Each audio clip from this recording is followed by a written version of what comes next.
What is up, hackers? Welcome back to another episode of Hack Crypto, where we hack all of our personal finance and crypto education. If you guys are brand new here, be sure to subscribe with notifications on, and there is a awesome side hustle series going on the channel, so definitely check that out.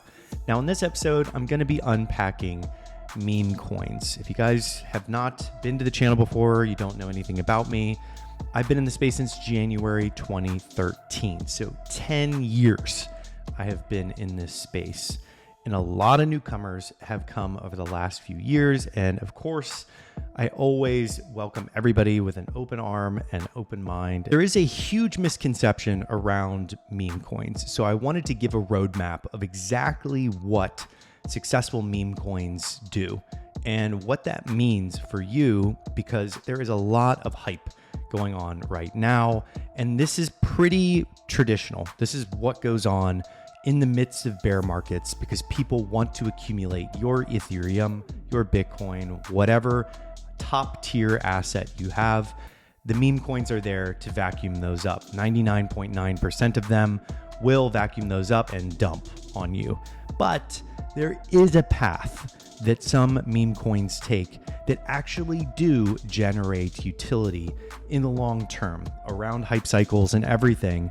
So I wanted to walk you guys through step by step how this actually works, how I've seen it happen multiple times, and what you just need to watch out for, because there's a lot of trash out there and you just need to be careful, because these things are extremely volatile. You never play with money that you can't just basically throw out the window, and it is gambling. Let's start off with who gets wrecked in crypto and Web3 in general. The people who get wrecked every single cycle are traders. People on Twitter that are posting charts, they're the ones that get wrecked. They're playing with margin, they're playing with fire on a regular basis. Every single time they are losing massive quantities of money, and of course they're gambling. That is just how it goes. The people who are consistently getting wrecked are traders. The ones who are not are the entrepreneurs and the builders of companies. They're the ones that are actually building value and producing valuable products and services to the Web3 space.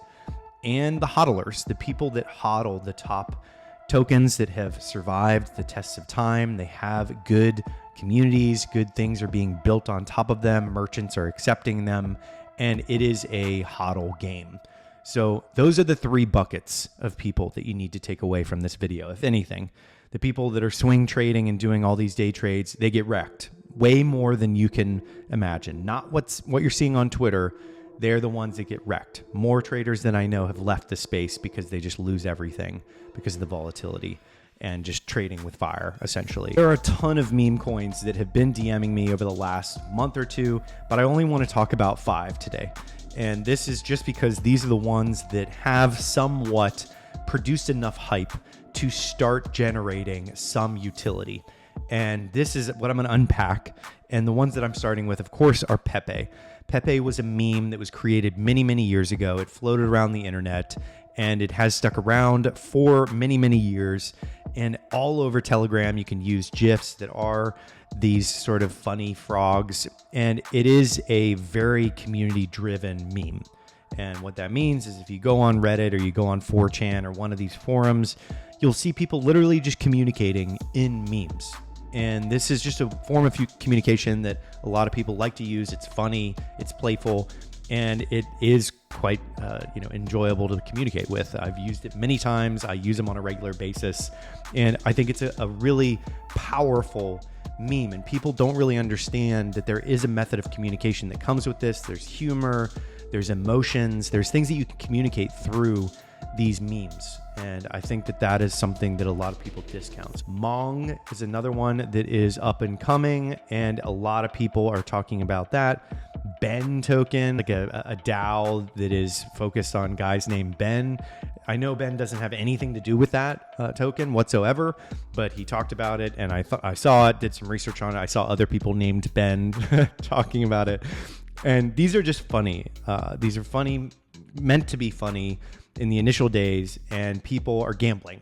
They're just throwing money into it that they can lose, and they're effectively waiting on people to come in and put money into it, and it has zero utility on day one. Literally no value.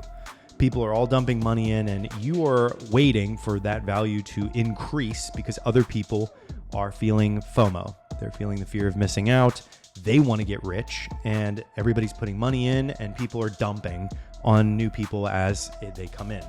This is just the way that it works, and it is brutal. Turbo is another one that was completely created by ChatGPT. AI created that one. That one's got a lot of hype. And Shiba Inu, of course, have to mention that one. It's worth billions of dollars. And let's talk about the first step that goes into a meme coin. The first one is hype starts with traders. People pick it up. A couple people agree, hey, this one is the one that we're going to start hyping. We're going to start charting it. We're going to start talking about it. And once those influential people start hyping that, it sort of picks up with the communities behind them. So the meme communities latch onto it and say, hey, there's something that I could throw $100 at, $500, $1,000 at. Let's do that. And this is the same concept that happened with GameStop, where you had Wall Street Bets really say, hey guys, wouldn't this be fun if we could all, make a bunch of money, put a couple $100s in each, and we could really drive this thing to the moon. And this is a very similar part of the brain that goes into investing in meme coins, because you have a dense community, people that are spreading these memes around. You recognize the meme, you see there's equity in that branding, and you put some money into it. So the degens continue to degen, and love me some degen. They're spreading the word about this meme and how amazing it is, making memes about them. So generating content about these memes, and that spreads even further.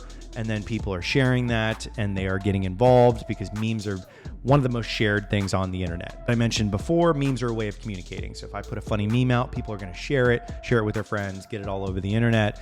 And this is a viral marketing built-in concept for these meme tokens. They are just viral by nature because memes are viral, and you can get them going viral if you find people that find them relatable. So that's phase one, where you get people just sharing these memes around as methods of, being funny, and people start learning about that there's a token behind this meme, and they start making memes themselves, and it just starts building, and this hype cycle really starts growing. The second key phase of a meme coin here is exchanges. Exchanges, you have to know, make money off transactions. If I go on to an exchange, I pay a fee to make a trade. And that is how exchanges generate their revenue, keep their lights on, keep their employees paid. And it's important to know that their incentive is to bring huge communities on that back these tokens, because they generate money off of the transactions. That is how it works. Now, this starts with decentralized exchanges, DEXs, because no centralized exchange is looking at them yet. So decentralized exchanges are easy to list on. The community can do it, provide liquidity, get everything going through the magic of DeFi. And then CEXs or CEXs will eventually get wind of this trend. Now, back in 2014, 2015, even 2016, there was what was known as community voting taking place. This was when exchanges, what I thought was quite brilliant, would have a leaderboard that said, if your community really wants this listed, they have to come on and they have to vote for this exact token to be listed. And you have to buy our token to do the voting. The most famous that I actually participated in many years ago was Cryptopia. Cryptopia had a token called DOT. And in order to list your token on there, you had to go on, buy, I think at the time back in 2016, 2017, it was $80K worth of their DOT token. And then you had to submit it, and it would go through their approval process. People would vote on it, and it would get listed.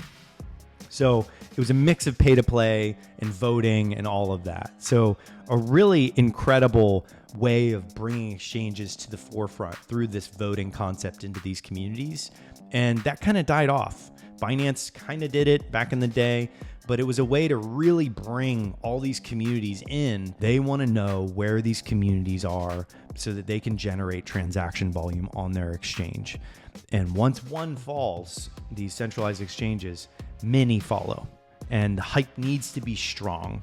So the mixture here of phase two is when the hype It starts with the influential traders and influencers on Twitter, moves to phase 2, and the hype cycle really starts to ramp up is news.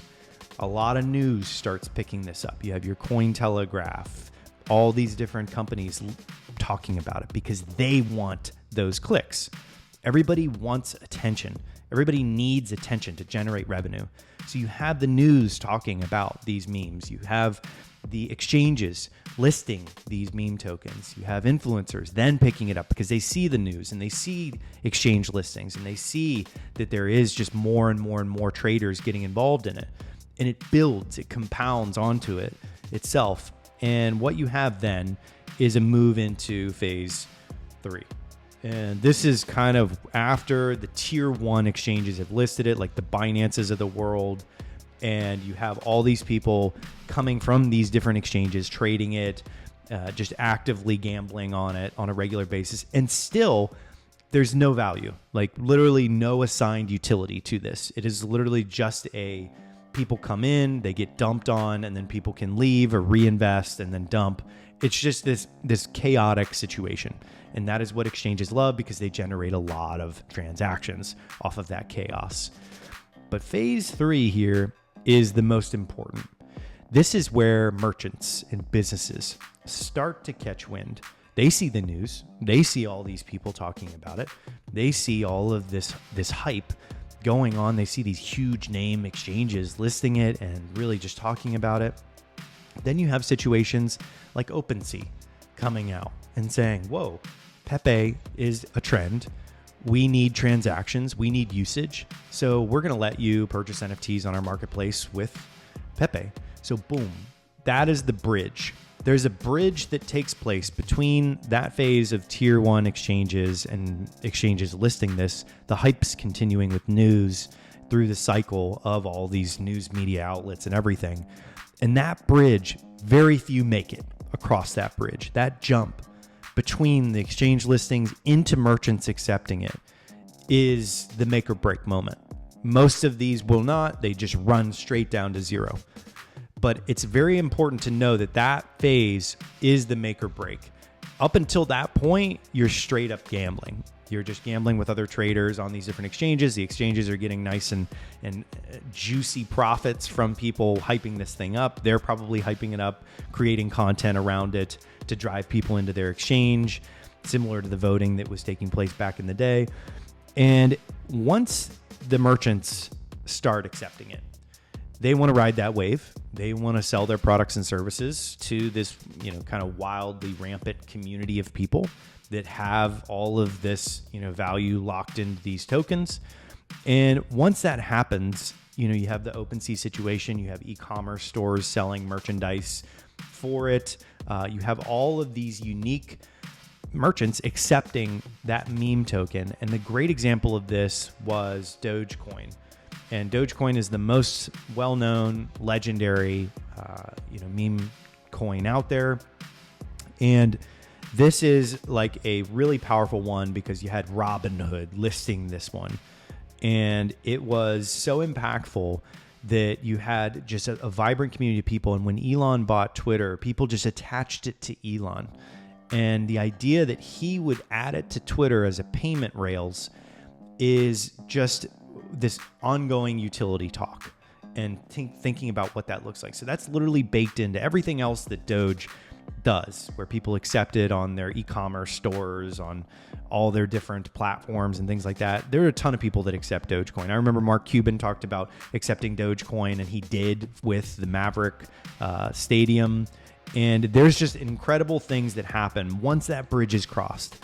But until that happens, you're gambling. There's no value when you start at all, but it can happen. It can transfer over into these merchants. So I don't give any investment advice ever. I am not a financial advisor, and definitely do not get involved in any of these meme tokens, because 9.9 times out of 10, it's just going to be somebody dumping on you. There's even examples of a guy recently who did 100 of these in a month and was withdrawing to one wallet on Coinbase Like there's just so many people that come in and they don't realize that there's consequences for this type of activity, and it comes back and gets them regardless of who they are, where they are.